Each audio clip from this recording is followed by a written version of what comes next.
नमस्कार, आपण पाहत आहात स्टार इंडिया वन न्यूज।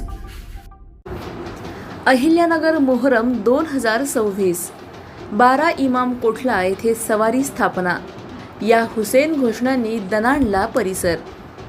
संपूर्ण देशात प्रसिद्ध असलेल्या ऐतिहासिक मोहरम उत्सवाची सुरुवात आज मोठ्या उत्साहात करण्यात आली। 12 इमाम कोठला येथे मोहरम महिन्याच्या 5व्या दिवशी सवारीची पारंपरिक पद्धतीने स्थापना करण्यात आली। यावेळी परिसर या हुसेनच्या घोषणांनी दणाणून गेला। ढोल ताशांच्या गजरात आणि भाविकांच्या उत्साहात सवारीची स्थापना करण्यात आली। या धार्मिक सोहळ्याला मोठ्या प्रमाणात भाविकांनी उपस्थिती लावली होती। दरवर्षीप्रमाणे यंदाही परंपरा आणि श्रद्धेचे दर्शन घडवत हा सोहळा पार पडला। प्रशासनाच्या देखरेखीखाली शांततेत आणि उत्साहात कार्यक्रम संपन्न झाला। मोहरमच्या या पारंपरिक सोहळ्यामुळे अहिल्यानगरमध्ये धार्मिक वातावरण निर्माण झाले असून पुढील दिवसातही विविध कार्यक्रमांचे आयोजन करण्यात येणार आहे। अधिक माहितीसाठी स्टार इंडिया वन न्यूज पाहत रहा। चॅनलला सबस्क्राइब करा आणि अशाच अपडेट्ससाठी बेल आयकॉन दाबा।